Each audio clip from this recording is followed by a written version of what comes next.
ಮಂಜು, ನಾವು ಆಫ್ಲೈನ್ ಮಾತಾಡ್ತಾ ಇದ್ವಿ. ಫಸ್ಟ್ಗೆ ನೀನು ಆ ಡೈಲಾಗ್ ಹೇಳ್ಬೇಕೀಗ, ಹೇಳ್ಬಿಡು. ಉಗ್ರಂ ಫಿಲಮ್ ಅಲ್ಲಿ ಒಂದು ಡೈಲಾಗ್ ಹೊಡಿತಾರೆ ಮೇಡಮ್ ಹೀರೋ. ವೃತ್ತ ಬರ್ದ ಗೀಟ್ ಎಳೆದಾಗ ಹೋಗಿದೆ, ವೃತ್ತ ಬರ್ದಾಗ ಹೋಗಿದೆ, ಋತುದಲ್ಲಿ ನಾನು ಅಂದೆ ಅಂತ ಹೇಳ್ಬಿಟ್ಟು ಒಂದು ಸಿನಾರಿಯೋ ಇದು ಸೀನ್ ಇದೆ. ಆ ಸೀನ್ ನ ನಿನ್ನೆ KL ರಾಹುಲ್ ಅವರು RCB ಮ್ಯಾನೇಜ್ಮೆಂಟ್ಗೆ, RCB ಟೀಮ್ಗೆ, RCB ಅಭಿಮಾನಿಗಳಿಗೆ ಮತ್ತೆ LST ಟೀಮ್ಗೆ, LST ಓನರ್ಗಳಿಗೆ ಟೋಟಲ್ ಆಗಿ ಹೇಳ್ದಂಗೆ ಆಯ್ತು. ಯಾಕೆಂದ್ರೆ ಅಷ್ಟು ಇಂಪ್ಯಾಕ್ಟ್ ಆಗಿ ಮಾಡಿದ್ರು. ಕಳೆದ 2 ಮ್ಯಾಚ್ ಇಂದನು ತುಂಬಾ ಸಖತ್ತಾಗೆ ಬ್ಯಾಟಿಂಗ್ ಇಂದ ಅವ್ರು ಉತ್ತರ ಕೊಡ್ತಾ ಇದ್ದಾರೆ. ಯಾರ್ಯಾರಿಗೆ ಏನೇನು ಉತ್ತರ ಕೊಡ್ಬೇಕು ಎಲ್ಲ ಉತ್ತರನೂ ಕೊಡ್ತಾ ಇದ್ದಾರೆ. ಅವ್ರ ಸೆಲೆಬ್ರೇಷನ್ ಒಂಥರ ಡಿಫ್ರೆಂಟ್ ಆಗಿರುತ್ತೆ. ಹೋದ್ ಸೀಸನ್ ಅಲ್ಲಿ 100 ಹೊಡೆದಾಗ್ಲೂ ಅಷ್ಟೇ ತುಂಬಾನೇ ಇಂಪ್ರೆಸ್ ಆಗಿ ಸೆಲೆಬ್ರೇಷನ್ ಮಾಡಿದ್ರು. ಈ ವರ್ಷನೂ ನೋಡ್ಕೊಳಂಗೆ ಸೆಲೆಬ್ರೇಷನ್ ಅಂದ್ರೆ ಕೆಲವರಿಗೆ ಖುಷಿ ಆಯ್ತು.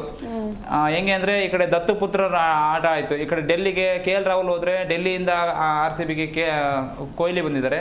ಒಂಥರ ಮ್ಯೂಚುವಲ್ ಅಂಡರ್ಸ್ಟ್ಯಾಂಡಿಂಗ್. ನಮಗೆ ಯಾರು ಗೆದ್ರೂ ಖುಷಿನೇ, ಒಂಥರ RCB ಗೆದ್ದಿದ್ರೆ ಡಬಲ್ ಖುಷಿ ಆಗೋದು. KL ರಾಹುಲ್ ಹೊಡೆದು ರನ್ ಹೊಡೆದು ಗೆಲ್ಸಿರೋದು ಒಂದ್ ಕಡೆ, ಎಲ್ಲೋ ಒಂದ್ ಕಡೆ KL ರಾಹುಲ್ ಪರವಾಗಿ ಮಾತಾಡಿದ್ರೆ ಖುಷಿ, DC ಗೆದ್ದಿರೋದು ಒಂದು ಸ್ವಲ್ಪ ಬೇಜಾರು.